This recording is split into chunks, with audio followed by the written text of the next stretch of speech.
kind of a misanthropic synanthrope, to use some big words, but what I'm trying to say is that I have some really negative opinions and misgivings about human beings in their current condition. Yet at the same time, like many other species of synanthropic animal, like crows and magpies and skunks and dogs and jewel spiders, there's a whole host of them. Like all of them, I have evolved, obviously, to live among human beings. I naturally will function my best living among human beings. And yet, in a way, there aren't any real human beings around.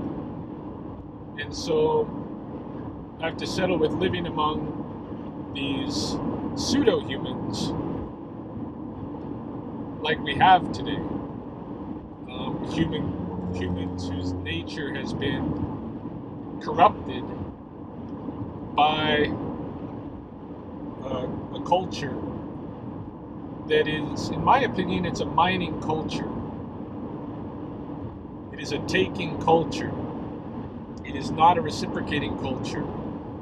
It's all about extraction, mining, taking for oneself, for one's family, for one's organization, group. But there's never a giving. And this morning, I had a confrontation that just brought all of these sentiments out for me. I didn't respond really in the context of the confrontation itself. What happened was, as I was walking to the park to feed the birds as I normally do every morning, there was a mother and her young children. She was walking some of her children to the elementary school. And she's one of these who lives along the edge of the park in one of the houses there. Might have even been her daughter that confronted me a month or so ago. But today she decided to confront me about feeding the birds. And it was really difficult for her to do. She was visibly shaking. She was on the verge of tears. It was a very emotional topic for her. And she expressed a lot of concern with my feeding the birds in the park. She said, over the years that I've been doing this, the whole thing has escalated to become such a big problem. And in particular, I think she's indicating the ring-billed gulls. So ring-billed gulls actually invited themselves to my breakfasts with the corvids. I used to call it coffee and corvids, but I can't really do that anymore because it's such a heavy ring-billed gull presence. Ring-billed gulls are not corvids. But originally, I started feeding birds at the park because I had gotten to know the magpies, feeding them at my house and having them visit at my house with my pet magpie. But I got a lot of complaints from my neighbors to where we were maybe going to get kicked out of our house. And so I put an end to that by bringing the magpies over to the park to feed them there in the morning. Keep the relationship building, but bring it out in the park where nobody should be able to complain. It's a park. And then the gulls started coming because they saw the magpies flying to the park. And then it kind of got, at least in the summer season, overtaken by the gulls, who I don't have a problem with the gulls. I don't see them as a nuisance like these other people do. But this woman was very concerned, and her neighbors, as she tells it, were very concerned, because the gulls will go and they'll roost on their roofs in the morning, waiting for me to come out there and feed them. And of course, they're shitting on the roofs. And she was very upset, thinking that the gull shit in her backyard was something that would endanger her children. I didn't say anything. Like I said, I didn't respond. I just heard her out. And the last thing that was said was her daughter pointed out how I was barefoot. And she told her daughter, well, that's up to him. So anyway, like, I really don't fit in. And yet, being with humans is where I belong. And I didn't want to tell the lady, I didn't want to argue with her. I just wanted to let her say whatever her piece was, get it off her chest. And I'm not sure how I'm even going to respond in action yet. But one of the things that, if I would have argued with her, I would have told her that bird shit is actually non-toxic. And a lot of people have this misconception about bird shit, but it's non-toxic. Anybody can go on Google and look this up. It's common knowledge among bird people. Bird poop is not toxic. If you let it pile up over years, then it can get a fungus in it, and that fungus is toxic. And that's what people get, like bird lung and this kind of thing, pigeon lung. But yeah, otherwise it's not a big deal. And I think the reason, the response to this, like, to me, I become like accustomed to be around environments where there's animal shit, not just bird shit, but there's deer shit. Every animal shits. It's just the way that it is. We are the weird ones, and this is where I think this is all coming from. We're the weird ones who are in this culture that doesn't give back, and it doesn't even give back shit. We're not even allowed to give back shit. If I start going in my backyard and shitting, there would be a big problem if my neighbors found out about this, because we're considered to be toxic too.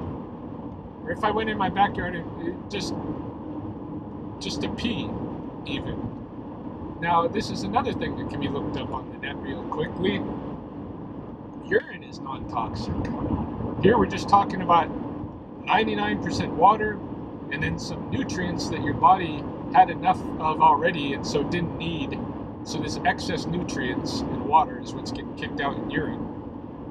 But in our culture, it's considered biohazard and toxic. And so you can't be urinating in public. But you got to go into a washroom to urinate. And you're supposed to pee in the water. That's like, and shit in the water. Even worse, the shit in the water is the big deal. Like, even my birds know better than to shit in water, because water is what you drink. Any case, we don't give back in this culture. We don't give back. We don't give back our shit. We don't give back our piss. And we certainly don't give back our bodies. They're either burned away when we die, or they're vaulted in a crypt that would take some serious work to crack. We're talking steel and concrete. It's crazy. It's lunacy, and it's all because of this perception of the body as a bad thing, and it's linked with Christianity.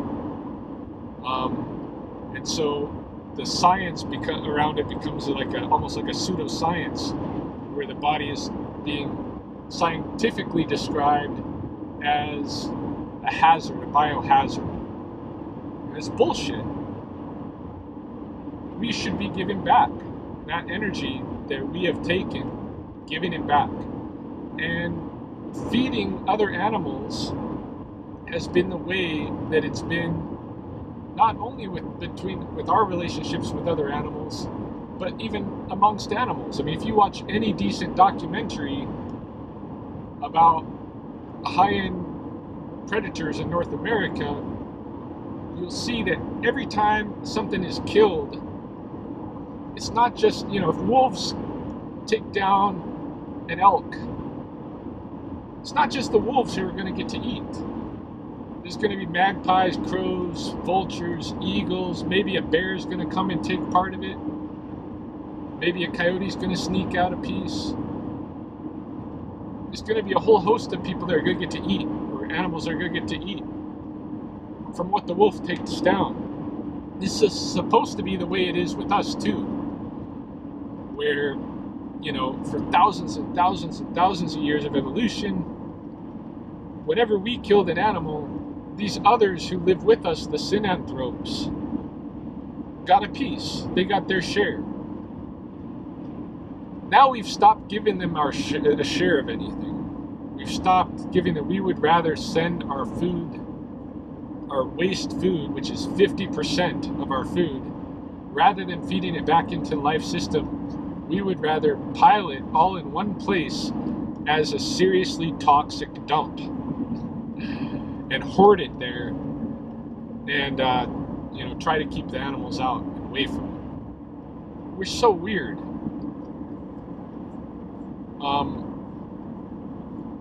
I've been trying to just change that in my personal life. I've been trying to relate with the synanthropes in a human way so that they recognize that, oh, okay, here is a guy who remembers his humanness, even if he doesn't get to live it all the time. He remembers our relationship with him. And doing that has on occasion brought me some very negative high visibility from other humans. They don't like it. And so at this point, with this situation, I'm faced with a dilemma, because typically what happens is when humans don't like something, they kill it. And although I don't think anybody's going to come and try to kill me, they will try to they can try to do other things against me. And ultimately, because I'm just renting the place where I stay in, that's my big concern. I'm hoping I need to this winter get Mahoney and I and Sheen and our birds and such into our own house where we can feel secure. Nobody can just boot us out as long as we're making our payments. But right now, we're not in that secure position. And so, since this is coming up with my neighbors, that puts me, in a state of fear, which is how most of the synanthropic species currently live. They have to live in fear, because when they become high visible, when people are noticing them, they run away now. They didn't used to. They used to be very accustomed to being noticed, and they used to get along with people, be considered basically like pets, but wild pets. Here in Blackfoot territory, the crows were always considered the pets of the men, and the magpies were considered the pets of the women. So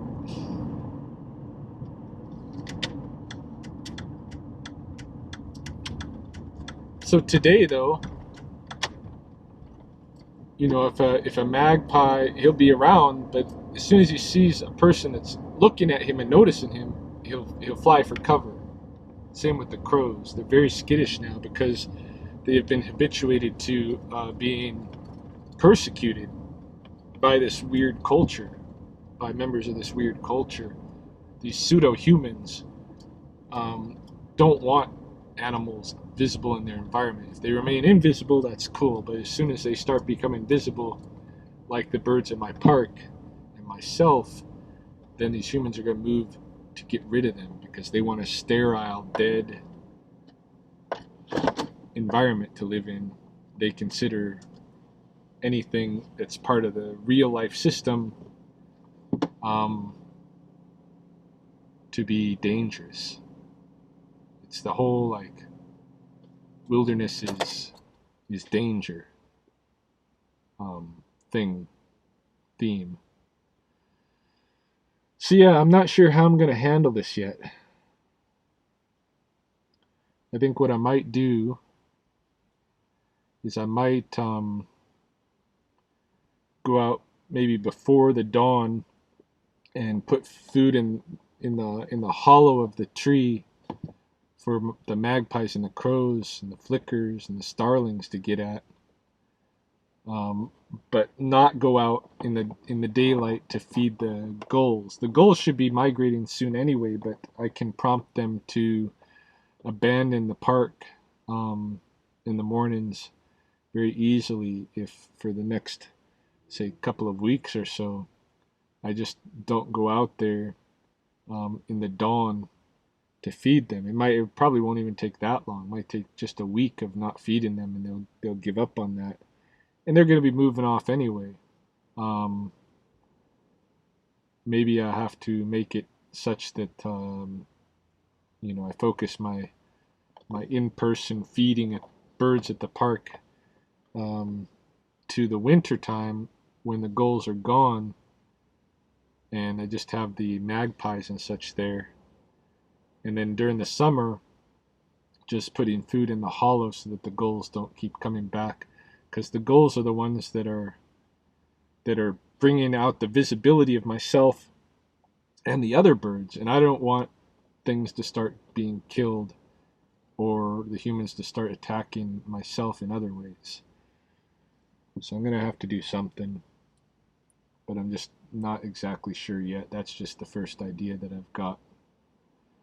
But I'm not going to give up on trying to build the relationships with others, with these synanthropic species. Certainly not going to give up on trying to be and show them that I'm someone who remembers being a human being. I just got to figure out how to do it with less visibility.